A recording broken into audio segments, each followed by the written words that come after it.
No? Dumako po tayo sa pangalawa nating topic. Ang pangalawa po nating topic, mga bossing, ito po. Ay, nagkamali ako. Siya din po pala, mga kababayan, ang susunod nating topic. O, eto po. Nako, mag-iiyakan ho dito yung mga DDS. Bakit? O, eto na naman po.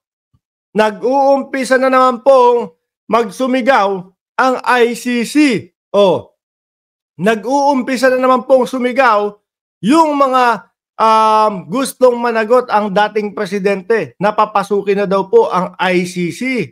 Mga boss, so eto na, ICC na naman, Diyos ko Lord. ICC sa Pilipinas. Ayan, so.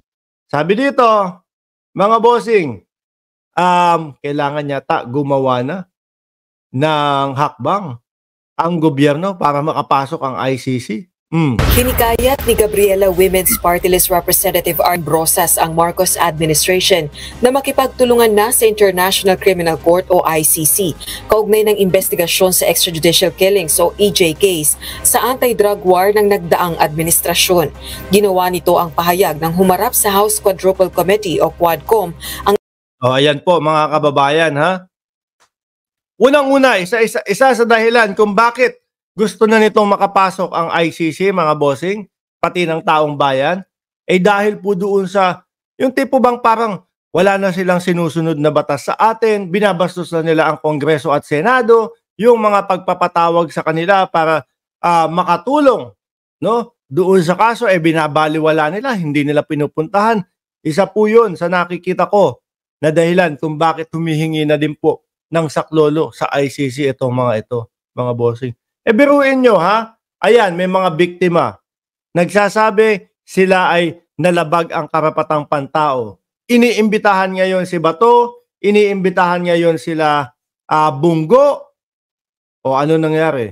Alaws din. Hindi nila pinapansin. No? Hindi nila pinapansin. Ang lagi nilang idinadahilan ho, mga bossing, pinupolitika daw po sila. Lahat sila para silang orkestra. Mula kay Kibuloy hanggang kay Bato de la Rosa, kay Bungo, kay Inday Sara Duterte, kay dating Pangulong Duterte, lahat iisa ang dahilan. Pinupolitika sila. Hindi po Ayan po, merong mga pamilya na nakaharap o humaharap po upang magreklamo. Pero ano ginagawa nila? Binabaliwala po nila. Kasi nasa kapangyarihan sila. Wag kayo. Paano kapag hindi nanalo yung mga yan sa susunod na eleksyon? Tapos, may mga bali-balita pa po. Bukod kay Pebbles at bukod kay Madam Ellie, may mga susunod pa pong mga magbabaliktaran. Siguro po, napagod na sa kanila. Biglang nagising, nauntog, uy, nandito pala ako sa side na pati ako gumagawa na ng fake news. Saglit lang. Babalik na ako doon sa tunay at totoo, no? Sa Marcos administration, Lalo hong lulubog yung mga yan, mga kababayan. Pero syempre, pagbalik niya mga yan, hindi na sila yung hindi na sila yung pinaka matataas. Hindi na pwedeng sila yung bishop, hindi na sila pwede sila yung ano tawag doon? Kabayo, hindi na sila pwede sila yung tore. Kumbaga sa chess, mga kababayan, kung dati sila yung mga yun, ngayon, mga pawn na lang sila pagbalik. Pero welcome pa din sila, mga kababayan. Pero kailangan suriing maigi. Di ba ho? Di ba? Kailangan suriing maigi kung talaga bang bumalentong sila kasi nagising na or baka mga Trojan horse. Di ba? Pero yung si Madam Ellie at si Pebbles, mga kaibigan din po natin yan. At nakakausap naman natin yan, mga bossing. Talagang bukal sa kanilang kalooban na bumalik sa administrasyon. Ilan sa mga kaanak ng mga biktima ng EJ case. Pero it's about time na yung Marcos administration should pursue yung ICC kasi panahon nito na lumalabas yung mga biktima at nagbibigay talaga dapat ng kaukulang suporta para sa kanila. Kaso yung mga DDS ang sinasabi lagi, naku, ayan na, mamumulitika na si Marcos Jr. Hindi ho. No? Hindi po. Kung talagang may jurisdiction tayo, lalo na po nung panahon na naganap itong mga ito, at pinakansela lang ng dating Pangulong Duterte kasi siya yung iimbestigahan, eh kailangan po kumilos ang ating ang ating gobyerno. Payagan kung dapat payagan, lalo po nangyari ang mga ito sa panahon ng sakop ng ICC, mga boss. O, ayan ha. O, di ba? Natili ang posisyon ni PBBM kaugnay ng issue. Walang jurisdiksyon ng ICC sa Pilipinas at hindi nito is-serve ang arrest warrant sa dating presidente. Ngayon po, wala nang jurisdiction. Simula po nung kinansela. Paano po nung panahon na bago ikansela? May jurisdiction pa po doon, mga bossing. Yan ang magandang pinag-uusapan At sabi din po ng Department of Justice, mga kababayan, at ni Pangulong Bongbong Marcos na din po, di ba?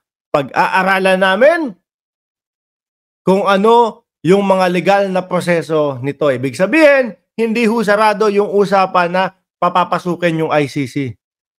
Bagkos, sinabi pa nga ho nila, mga boss, na ang sabi pa nila welcome sila. Hindi. Magagalit yung mga DDS pag yun yung sinabi natin. Hindi namin sila haharangan sa pagpasok. Yun yung eksaktong sinabi. Hindi namin sila haharangan pagmasok sa Pilipinas. No. Pero hindi kami makikipagtulungan doon sa kanilang investigasyon. Ano po ba ibig sabihin ng hindi haharangan sa pagpasok sa Pilipinas? Isa lang po, welcome. Di ba? Welcome ICC pa din po. Ganun lang yun. Duterte kung maglalabas ang ICC. Ayon naman sa advisor ng National Union of People's Lawyers na si dating Bayan Muna Representative Nery Colmenares sa ICC na umaasa ng hustisya.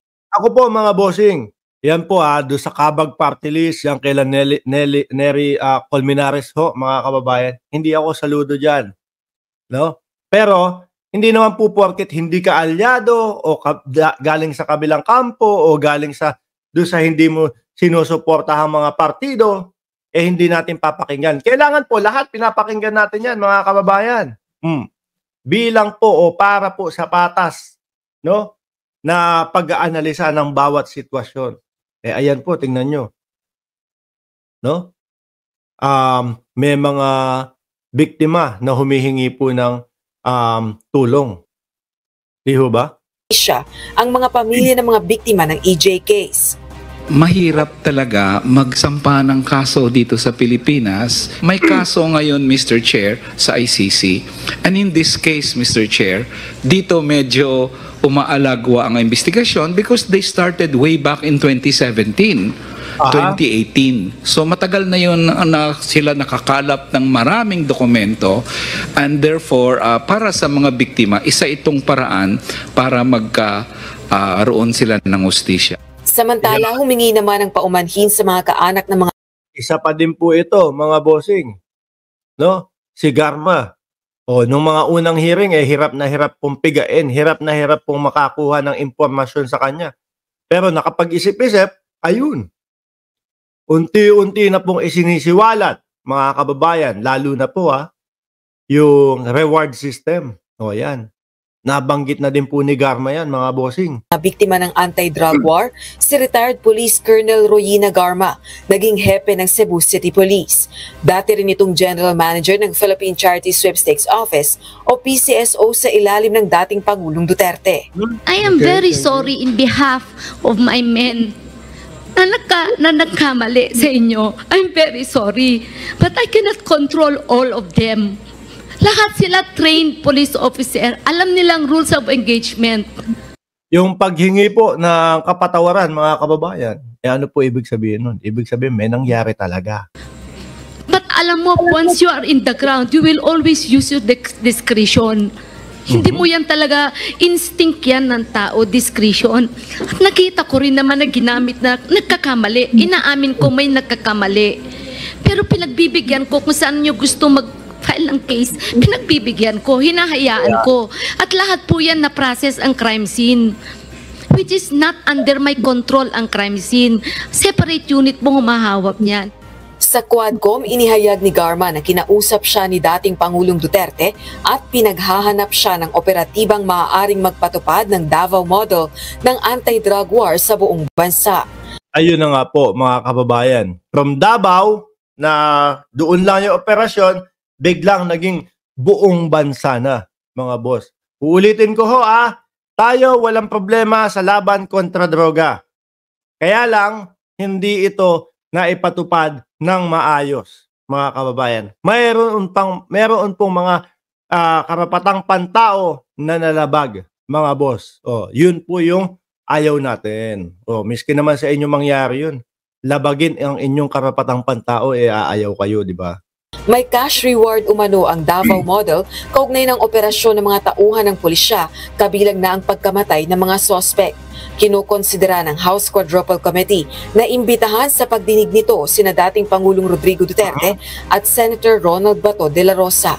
Rosa Licoz, Ayun. Kaso si Bato, tsaka si Bungo, wala. Hindi sisipot, ayaw daw. Tatago sa palda daw ng vice-presidente.